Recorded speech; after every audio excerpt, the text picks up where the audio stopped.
આજે હવે આપણે છોકરાઓ વાત કરવી છે ઋણ આયન જે છે એ ઋણ આયન માટે ઋણ આયનની જો આપણે વાત કરીએ તો એના માટે ઓક્સિજનની સાપેક્ષમાં દરેક વસ્તુ ગોતવાની થશે.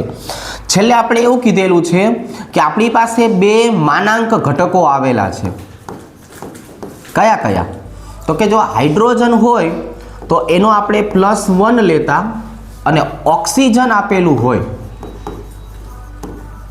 ઓક્સિજન તો ઓક્સિજન માટે આપણે છોકરાઓ -2 લેતા. ક્યારે? નોર્મલ કન્ડિશનની વાત છે. જ્યારે આપણે નોર્મલ કન્ડિશનની વાત કરીએ ત્યારે આવી રીતના ધ્યાનમાં લેશું. જ્યારે અપવાદ ચાલુ કરશું ત્યારે કન્ડિશન આવશે અને એ અપવાદવાળા ખાસ શીખવાના છે. જ્યારે 1 માર્કના પ્રશ્ન પૂછવામાં આવે તો એ આપણને અપવાદવાળા વધારે પૂછશે. પણ પહેલા હવે જે ઋણ આયન છે ઋણ આયનની ચર્ચા કરીએ. જો આપણી પાસે આટલા ઋણ આયન છે એ આવેલા છે NO2 -1. ચલો પહેલા એક ઉદાહરણ સોલ્વ કરીને સમજાવું, પછી બાકીના ઉદાહરણમાં શોર્ટ મેથડ લેશું. હવે જો મારે સ્વાભાવિક છે કે ગોતવાનું કોનું હોય તો કે જ્યાં ઓક્સિજન સિવાયનો ઘટક આવેલો હોય એ. તો મારે આ નાઇટ્રોજનની કિંમત ગોતવી હોય તો શું કરવાનું? તો કે ભાઈ જો નાઇટ્રોજનની કિંમત ગોતવા માટે નાઇટ્રોજન વત્તા 2 ઓક્સિજન અને એના બરાબર અહીંયા આવી જશે -1. જે આપણને વીજભાર આપેલો છે ને એ વીજભાર આપણે અહીંયા લેશું. બરાબર? અહીંયા બાજુમાં આવતા રહ્યો તો એ વીજભાર જે છે ને આપણે -1 તરીકે દર્શાવશું. એટલે તો કે જો એટલે આવી રીતે નાઇટ્રોજનની કિંમત મારે ગોતવી છે, ઓક્સિજનની કિંમત આપણે -2 લીધેલી છે, બરાબરની આ બાજુએ -1. તો હવે શું થયું તો કે જો હવે આવી રીતે કે ભાઈ હું નાઇટ્રોજનની વાત કરું તો નાઇટ્રોજન -4 બરાબર -1. હવે તો કે હવે સ્વાભાવિક છે આ બરાબરની આ બાજુએ જાય એટલે પોતે પ્લસ થઈ જાય. 4 માંથી 1 જાય એટલે હવે મને નાઇટ્રોજનની કિંમત કેટલી મળવાની છે તો કે ભાઈ નાઇટ્રોજન બરાબર મળી જવાનું છે +3. જો આ આપણને નાઇટ્રોજન જે છે એનો ઓક્સિડેશન આંક મળી ગયો +3. હવે આને મારે શોર્ટ મેથડથી બનાવવું હોય તો શોર્ટ મેથડથી કઈ રીતે બનાવી શકાય?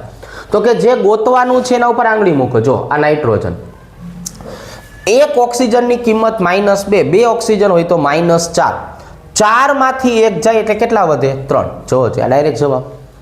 હજી એક ડેમો પીસ જે છે એ તમને સોલ્વ કરાવું છું, પછી આવી શોર્ટ મેથડ તમને આવડી જશે. આને કહેવાનું છે NO3 -1. ચાલો હવે મારે NO3 -1 છે એમાં નાઇટ્રોજનની કિંમત ગોતવી છે. તો હું નાઇટ્રોજનની કિંમત કઈ રીતે ગોતવાનો છું? તો હજી એક વખત આપણે સોલ્વ કરીએ. જેને ગોતવાનું છે એ નાઇટ્રોજન વત્તા 3, અહીંયા આવી જશે ઓક્સિજન અને અહીંયા આવી જશે -1. હવે આ જો અહીંની જો આપણે વાત કરીએ તો નાઇટ્રોજન વત્તા 3 -2 બરાબર -1 આવી રીતે. હવે તો કે ભાઈ નાઇટ્રોજન -6 બરાબર -1. હવે આ 6 બરાબરની આ બાજુ જાય એટલે કેવા થઈ જાય? પ્લસ. એટલે કે ભાઈ 6 માંથી 1 જાય એટલે +5. તો નાઇટ્રોજનની કિંમત આવી જશે છોકરાઓ +5. હવે આ જ વસ્તુ મારે ટૂંકમાં ગોતવી હોય તો શોર્ટ મેથડથી આની ઉપર આંગળી મૂકી દેવાની છે. 3 દૂને 6, 6 માંથી 1 જાય એટલે કેટલા વધશે? તો કે 5. આ 5 આપણો જવાબ. તો હવે જેટલા પણ આપું છું કે નહીં એનો જવાબ આવી રીતે શોર્ટ મેથડથી લાવો. કઈ મેથડથી લાવો? શોર્ટ મેથડથી. ચાલો ગોતો જોઈ. એક પણ માં લોંગ મેથડ કરવાની જરૂર નથી. હવે તમને આવું આવડી જ જવું જોઈએ. એટલે આ બધી વસ્તુ જે છે એ બધી જ વસ્તુને તમે શોર્ટ મેથડથી જવાબ લાવતા શીખો. ચાલો આ જેટલા પણ ઘટકો હું તમને અહીંયા દર્શાવું છું એ બધાનો જવાબ તમે શોર્ટ મેથડથી લાવીને સમજાવો. ચાલો આવી રીતે.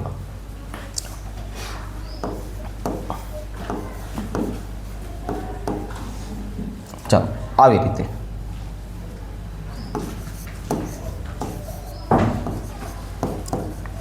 આવી રીતે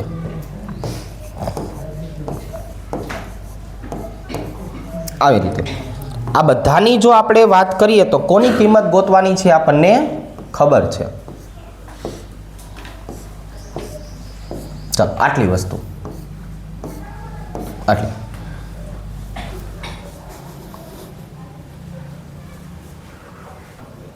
ચાલો હવે આ જો છોકરા, હાલો હવે અહીંયા આપણે જે રીતે વાત કરી એમાં ડાયરેક્ટ ઓક્સિડેશન આંક ગોતવો છે. માની લો કે આપણને રેડોક્સ પ્રક્રિયા પૂછી છે, તો હવે આપણે રેડોક્સ પ્રક્રિયામાં એક ઘટકની કિંમત પહેલા ગોતવાની. કેટલા ઘટકની ગોતવાની? એકની. પછી જેટલા પણ અણુ પરમાણુ આયન આપેલા છે એનું સંતુલન કરશું. પણ જ્યારે પણ રેડોક્સ પ્રક્રિયામાં ઓક્સિડેશન અર્ધ પ્રક્રિયા કે રિડક્શન અર્ધ પ્રક્રિયા નક્કી કરવાની થાય ત્યારે માત્ર ને માત્ર એક પરમાણુની કિંમત આપણે લખવાની હોય. તો અહીંયા આપણે શું કરશું? 3 દુને 6, 6 માંથી 2 જાય એટલે અહીંયા આપણો છોકરાઓ જવાબ કેટલો આવ્યો? +4. 4 દુને 8, 8 માંથી 2 જાય એટલે કેટલો જવાબ આવે છોકરાઓ? જોવો જોઈએ, +6. આવી રીતે જ ગોતવાનો છે. અહીંયા હશે છોકરાઓ 4 દુને 8, 8 માંથી 3 જાય તો +5. બરોબર. ચાલો એવી રીતે હવે આનો જવાબ કેટલો આવશે? +7. આનો જવાબ કેટલો આવશે? +5. આનો જવાબ કેટલો આવશે? +3. આનો જવાબ કેટલો આવશે? +4. અહીંયા જો, અહીંયા કઈ રીતે ગોતશું? 4 દુને 8, 8 માંથી 2 જાય એટલે 6, 6 ભાગ્યા 2. આજે 2 ઘટકો આપ્યા છે એને ભાગી નાખશું આપણે, એટલે અહીંયા જવાબ આવશે +3. ચલો ભાઈ અહીંની વાત કરીએ તો 3 દુને 6, 6 માંથી 2 જાય એટલે 4, 4 ભાગ્યા 2 એટલે 2. અને અહીંની વાત કરીએ તો 7 દુને 14, 14 માંથી 2 જાય એટલે છોકરાઓ 12, 12 ભાગ્યા 2 એટલે 6. આવી રીતે હવે આપણે છોકરાઓ આ જ વસ્તુ જે છે એને આગળ ઉપર લઈ જશું. એને આપણે વિદ્યુત ઋણતાના તફાવતને આધારે જે છે એ ઓક્સિડેશન આંક ગોતતા શીખશું. હવેનો આપણો ટોપિક કયો રહેવાનો છે છોકરાઓ? તો કે જો હવે આ મેઇન વસ્તુ આ છે, વિદ્યુત ઋણતાનો તફાવત.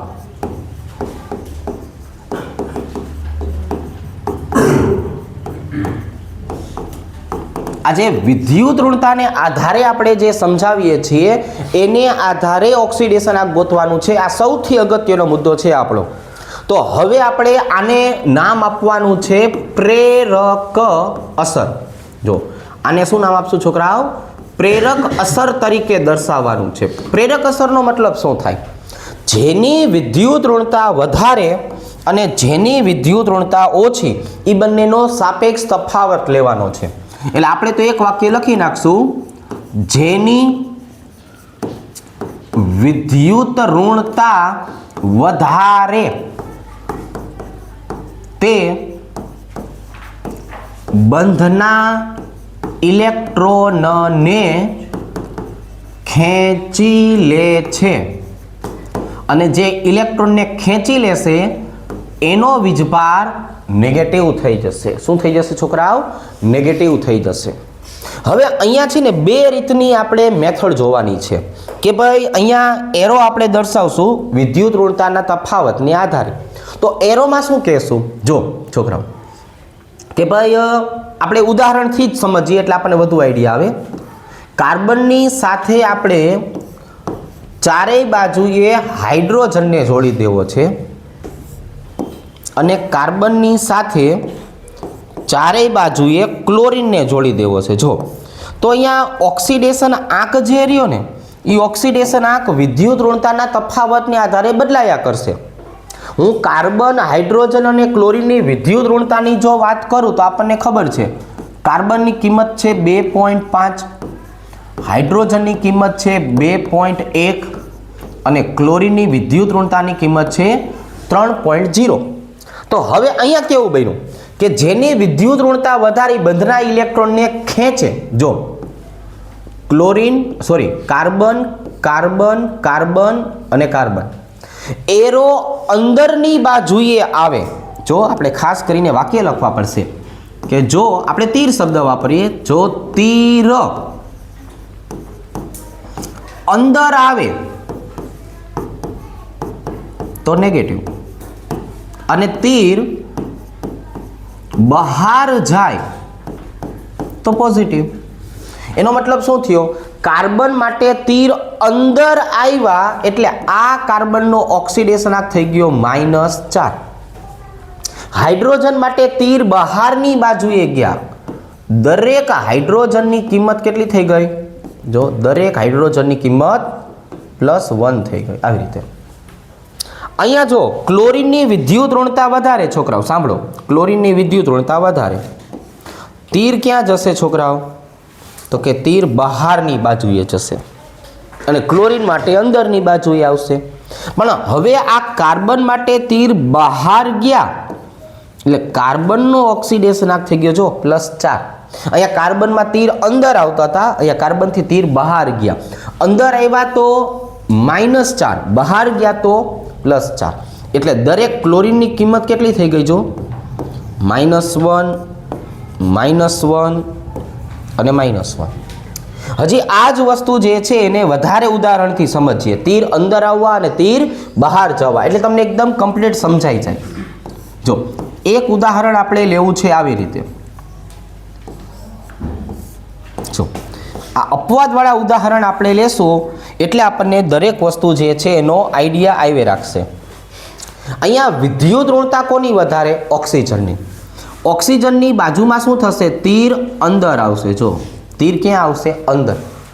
જો તીર અંદર આવે તો શું થાય? અને અહીંની વાત કરીએ કે અહીંયા ઓક્સિજન કરતાં ફ્લોરિનની વિદ્યુત ઋણતા કેવી છે? વધારે.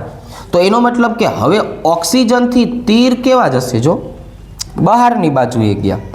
તો હવે તો અહીંની જો આપણે વાત કરીએ તો તીર અંદર આવ્યા તો ઓક્સિજન -2. પણ હાઇડ્રોજનના તીર બહાર ગયા તો જો હાઇડ્રોજન +1. અહીંયા તીર અંદરની બાજુએ આવ્યા તો ફ્લોરિન -1. પણ ઓક્સિજનના તીર બહાર ગયા એટલે ઓક્સિજન +2. તો આ અપવાદવાળી વસ્તુ વિદ્યુત ઋણતાને આધારે સમજાવી શકાય. જો કોને આધારે સમજાવી શકાય? વિદ્યુત ઋણતાને આધારે સમજાવી શકાય. હજી એક ઉદાહરણ લેશું છોકરાઓ એટલે આપણને દરેક વસ્તુની સમજણ પડે કે ભાઈ વિદ્યુત ઋણતા કઈ રીતે કામ કરશે. જો અહીંયા આપણે છોકરાઓ એમોનિયાની વાત કરીએ તો આવી રીતે, અને અહીંયા આપણે NF3ની વાત કરીએ તો જો આવી રીતે. દ્વિધ્રુવીય ચાકવક્ત્રા વખતે આ ઉદાહરણ બધા લીધેલા છે. જો નાઇટ્રોજનની વિદ્યુત ઋણતા વધારે છે એટલે તીર અંદરની બાજુએ આવે. જો તીર ક્યાં આવે છોકરાઓ? અંદરની બાજુએ. તીર અંદર ઘૂસે. અને આમાં તો કે ફ્લોરિનની વિદ્યુત ઋણતા વધારે છે. ફ્લોરિનની વિદ્યુત ઋણતા વધારે છે એટલે શું થાય? તીર બહારની બાજુએ જાય.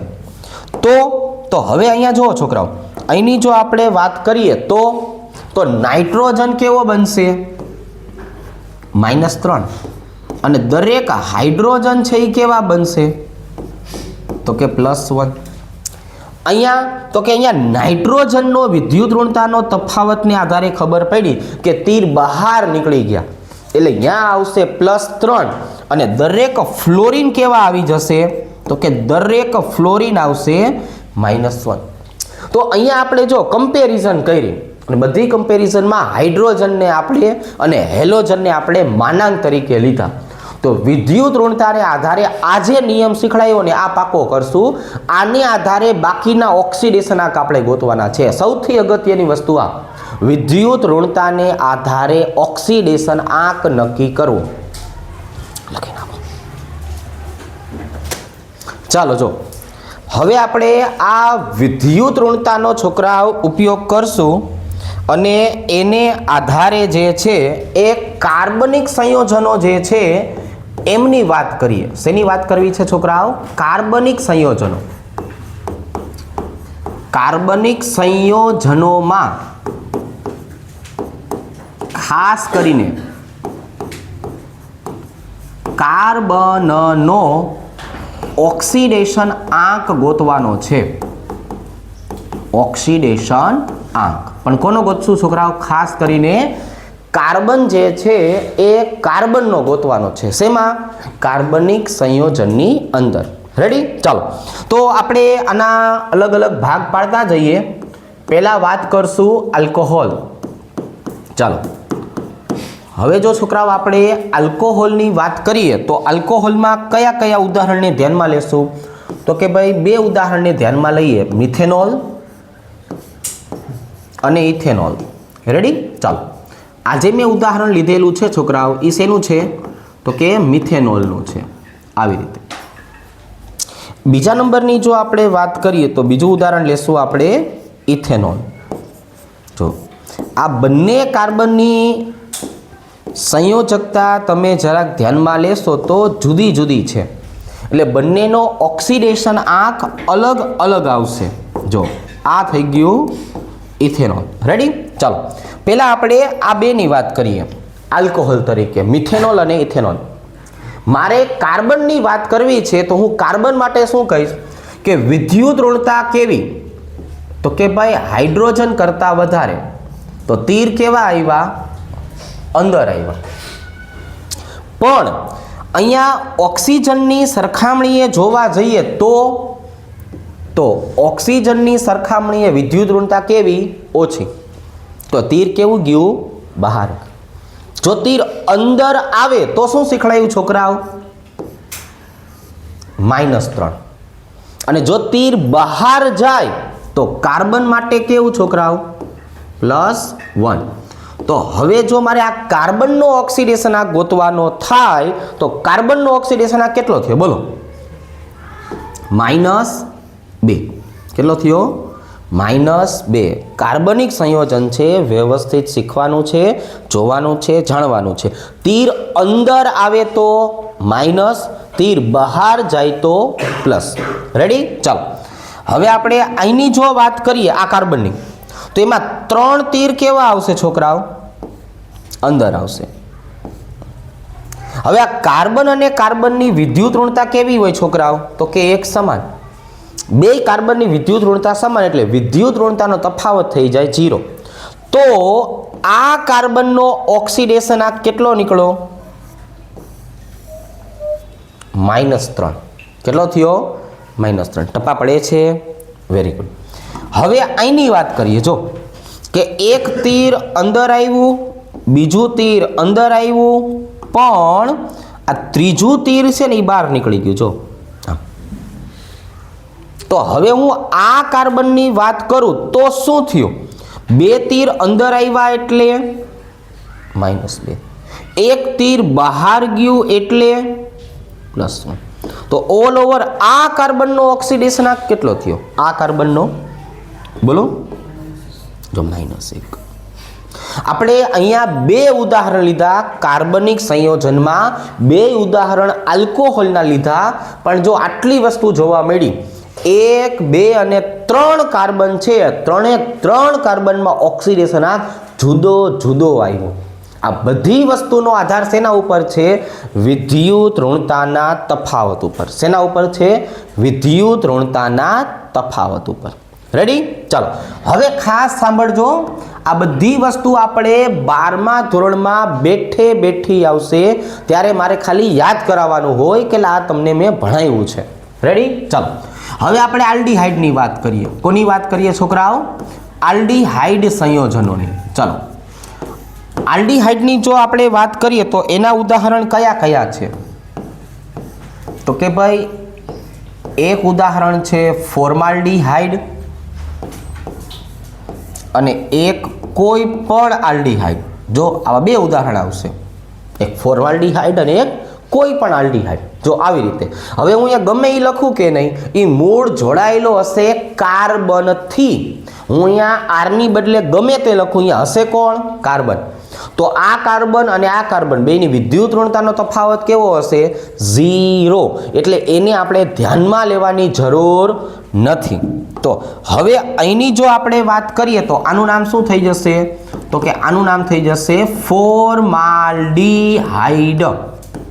જો આનું નામ શું છે? ફોર્માલ્ડીહાઇડ. આનું નામ શું થઈ જશે? આલ્ડીહાઇડ. તો આ કોઈ પણ આલ્ડીહાઇડ હોય, બરોબર, એક આવશે મિથેનાલ શબ્દ, અને મિથેનાલ સિવાય કોઈ પણ આલ્ડીહાઇડ હોય, બધાનો જવાબ એક સરખો. અહીંયા કેવું થશે? સાંભળવાની વાત આ છે. અહીંયા કેવું થશે? અહીંયા 2 તીર અંદર આવે છે. જો બે તીર કેવા આવ્યા? અંદર. અને આ જો આ બે તીર કેવા ગયા? બહાર ગયા.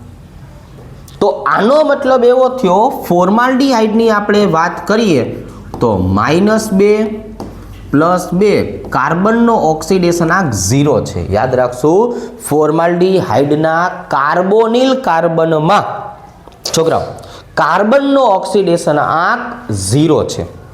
અહીંયા જુઓ, ચાલો હવે અહીંયા શીખડાવું. આપણે આ આરની વાત કરીએ ને તો આપણે કીધું કે આર હું ગમે તે લઉં હશે તો અહીંયા કાર્બન જ, એટલે એની સાપેક્ષમાં એનો ઓક્સિડેશનાંક કેવો લેવાનો? 0. હવે તો કે અહીંયા જો એક તીર કેવું આવ્યું? અંદર. પણ આ બે તીર કેવા થયા? બહાર ગયા. તો હવે કોઈ પણ આલ્ડીહાઇડની અંદર એક તીર અંદર આવે એટલે -1, પણ બે તીર બહાર ગયા એટલે +2. આનો ટોટલ જવાબ કેટલો આવ્યો? +1. તો હવે પ્રશ્ન પૂછાય કે આલ્ડીહાઇડમાં રહેલા કાર્બોનિલ કાર્બનનો ઓક્સિડેશનાંક જણાવો. તો અહીંયા તમારો જવાબ કેટલો આવશે? +1. શું પૂછશે પ્રશ્ન? પ્રશ્ન આવો પૂછશે કે ભાઈ આલ્ડીહાઇડના કાર્બોનિલ કાર્બનનો ઓક્સિડેશનાંક જણાવો. તો અહીંયા તમારો જવાબ છોકરાઓ કયો હશે? +1 હશે. કયો હશે? +1. જો એમને ફોર્માલ્ડીહાઇડ પૂછવું હશે તો અહીંયા શબ્દ વાપરશે ફોર્માલ્ડીહાઇડ કે મિથેનાલ. ટપા પડ્યા? જો એમને શબ્દ વાપરવો હશે ફોર્માલ્ડીહાઇડ કે મિથેનાલ તો અહીંયા આ શબ્દ વાપરશે. જો શબ્દ વાપરેલો નથી ફોર્માલ્ડીહાઇડ કે મિથેનાલ તો તમારે આપમેળે સમજી જવાનું છે કવિ કોની વાત કરે છે અહીંયા? આલ્ડીહાઇડની. રેડી? ચાલો હજુ આપણે આગળ વધીએ છોકરાઓ. હવે વાત કરીએ કીટોનની. કીટોન શબ્દની જો વાત કરીએ તો કીટોનનું બંધારણ બોલો ને શું થાય? કીટોનનું બંધારણ છોકરાઓ R C ડબલ બંધ O R. કીટોનની જો આપણે વાત કરીએ તો કીટોનનો જવાબ આવી રીતના આવશે. બે બાજુએ ફરજિયાત કાર્બન જ છે. બે બાજુએ ફરજિયાત કાર્બન જ છે એટલે અહીંયા 0 લેવાનું. કેટલું લેવાનું? 0. અહીંયા બે તીર કેવા આવશે છોકરાઓ? બે તીર જો બહાર આવશે. બે તીર બહાર આવે છે એનો મતલબ શું થયો છોકરાઓ? કે અહીંના કાર્બોનિલ કાર્બનનો ઓક્સિડેશનાંક કેટલો હશે? +2. યાદ રહી જશે. હવે કેટલો હશે છોકરાઓ? +2 હશે. જો આવી રીતના. રેડી? એક નાનકડું વાક્ય લખવાની જરૂર ખરી કે હવે આવડી જશે કે કીટોનના કાર્બોનિલ કાર્બનનો જવાબ ફરજિયાત +2 જ હશે. બરાબર? જ્યારે ઓર્ગેનિક ચાલુ કરશું ને આપણે 12મા ધોરણનું, એ ઓર્ગેનિકમાં આની આધારે પ્રક્રિયા સમજાવવાની આવે છે. બરાબર છે? ત્યારે હું તમને કહીશ કે જો આ બધું ભણાવ્યું હતું તમને, બરાબર, ત્યાં સુધી આને યાદ રાખજો. ચાલો હવે આવી જ રીતે બીજા બે ભાઈબંધની વાત કરશું આપણે. બીજા બે ભાઈબંધ કયા છે હવે? તો કે ભાઈ કાર્બોક્સિલિક એસિડ છે. જો આવી રીતે.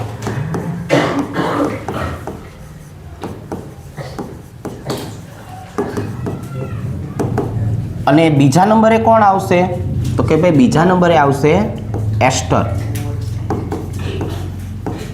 કાર્બોક્સિલિક એસિડ અને બીજા નંબરે આવશે એસ્ટર. હવે અહીંયા એસ્ટર છે ને થોડુંક અપવાદવાળું હશે. પહેલાં આપણે આમાં સમજીએ. કાર્બોક્સિલિક એસિડમાં બે ઉદાહરણ છે. HC ડબલ બંધ OH. આને ઓળખવાનું છે ફોર્મિક એસિડ તરીકે. જો શેના તરીકે ઓળખવાનું છે? ફોર્મિક એસિડ તરીકે. અને IUPAC નામ લખવું હોય તો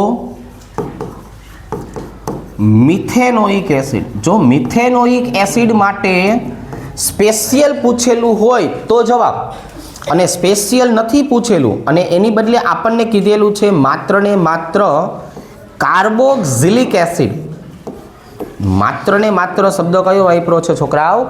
કાર્બોક્સિલિક એસિડ. તો આ જવાબ આવશે.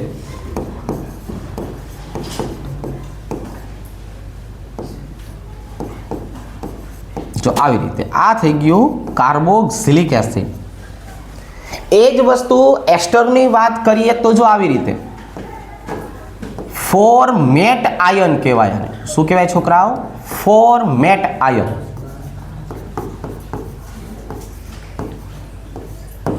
અને અહીંયાની જો આપણે વાત કરીએ તો આ આપણો કોઈ પણ પ્રકારનો એસ્ટર થઈ ગયો. જો આવી રીતે રેડી. તો આ ફોર્મેટ અને આ કોઈ પણ ઓએટ, કોઈ પણ પ્રકારનો ઓએટ. ચાલો, તો આની અંદર ઓક્સિડેશન આ કઈ રીતે મળશે એની હવે આપણે ચર્ચા જે છે ચર્ચા કરીએ. અહીંયા જો કાર્બનની વિદ્યુત ઋણતા હાઇડ્રોજન કરતાં વધારે છે એટલે એક તીર અંદર આવશે. પણ હવે આની જો આપણે વાત કરીએ છોકરાઓ તો અહીંયા કેવું થયું તો કે જો આ 1, આ 2 અને આ 3 તીર છે ને એ બહાર ગયા. તો એક તીર અંદર આવ્યું એટલે જુઓ -1, 3 તીર બહાર ગયા એટલે તો કે +3. ઓલ ઓવર કાર્બનનો ઓક્સિડેશન આંક મિથેનોઇક એસિડમાં કેટલો આવ્યો? +2. અહીંયા આપણે R દર્શાવેલું છે. R નો મતલબ થાય 0. R નો મતલબ થાય 0. હવે તો કે હવે અહીંયા જુઓ છોકરાઓ 1, 2 અને 3, 3 તીર બહાર નીકળ્યા એટલે અહીંયા કાર્બનનો ઓક્સિડેશન આંક થઈ ગયો +3. તો આ વસ્તુ આપણે એક યાદ રાખવાની છે. બરાબર, આવી રીતે સોલ્વ કરી શકાય, આવી રીતે યાદ રાખી શકાય. ચાલો હવે આ જોવો જોઈએ. એસ્ટરની વાત કરીએ તો એસ્ટરમાં શું થયું? એક તીર અંદર આવ્યું. સાંભળો, એક તીર કેવું થયું? અંદર આવ્યું.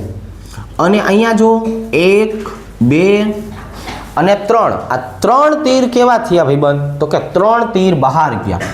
આનો જવાબ શું આવશે? તો કે -1 +3. અહીંયા આપણો ભાઈ જવાબ આવી ગયો +2. જો કેટલો આવી ગયો? +2. આખોની આપણે વાત કરી છે આ બેની. હવે તો કે આની જો આપણે વાત કરીએ તો આને શેના તરીકે દર્શાવવાનું છોકરાઓ? 0. અહીંયા 3 તીર જે છે એ બહાર નીકળ્યા. અહીંયા કાર્બનનો ઓક્સિડેશન આંક આવશે +3. તો હવે આમને વંચાય કઈ રીતે? તો કે જો આમને આવી રીતે વંચાય કે ભાઈ આ ફોર્મિક એસિડની હું વાત કરું, આ ઓલ ઓવર વાત કરીએ, કાર્બોક્સિલિક એસિડમાંથી જે એસ્ટર બને છે ને એમાં તમે જરાક નોટિસ કરો બધાના ઓક્સિડેશન આંક સમાન જ હશે. જો મિથેનોઇક એસિડ અથવા ફોર્મિક એસિડ હશે એમાંથી તમે એસ્ટર બનાવો તો જો બેયના ઓક્સિડેશન આંક સરખા. અહીંયા આપણે કાર્બોક્સિલિક એસિડની વાત કરીએ તો એમાંથી જે એસ્ટર બન્યો છે એ બેયના ઓક્સિડેશન આંક સરખા. તો આ એસિડમાંથી જે એસ્ટર બન્યું ને એનો વ્યુત્પન્ન બોલાય. શું બોલાય? વ્યુત્પન્ન. અને વ્યુત્પન્ન હંમેશા ઓક્સિડેશન આંક સમાન જાળવી રાખે છે. તો આપણે શું લખી નાખશું છોકરાઓ? જો આવી રીતે લખી નાખશું કે વ્યુત્પન્નમાં જોવા મળતા ઓક્સિડેશન આંક સમાન હોય છે. વ્યુત્પન્નમાં જોવા મળતા ઓક્સિડેશન આંક હંમેશા કેવા હશે છોકરાઓ? એક સમાન હશે. રેડી? તો જો આ કાર્બનિક સંયોજનોના મેં તમને બધા જ ઉદાહરણ જે છે એ કરાવ્યા. ચાલો હવે આ જો છોકરાઓ થોડાક એવા ઉદાહરણ તમને હોમવર્કમાં આપું છું. બરાબર, તમારે મને કમેન્ટ કરીને જે છે એ જવાબ આપવાનો છે કે આનો ઓક્સિડેશન આંક કેટલો આવશે. રેડી? ચાલો, આખું બંધારણ બનાવવાનું છે અને આખું બંધારણ બનાવ્યા પછી મને કહેવાનું છે કે આમનો ઓક્સિડેશન આંક કેટલો આવે છે. રેડી? બંધારણ બનાવ્યા વગર સોલ્વ કરશો તો જવાબ જે છે એ જવાબ ખોટો આવશે. એટલે પહેલાં સરસ મજાનું આમનું બંધારણ તમારે બનાવવાનું છે. બંધારણ બનાવ્યા વગરનો જવાબ હંમેશા ખોટો હશે જ. એટલે બંધારણ દોરજો અને પછી મને કહેજો કે આમનો ઓક્સિડેશન આંક કેટલો આવે છે. રેડી? ચલો, દરેકે દરેક કાર્બન પરમાણુનો ઓક્સિડેશન આંક મને કહેવાનો છે. દરેકે દરેક કાર્બન પરમાણુનો ઓક્સિડેશન આંક શું આવે છે એ મને જરાક કમેન્ટ કરીને જવાબ આપજો. રેડી? ચાલો.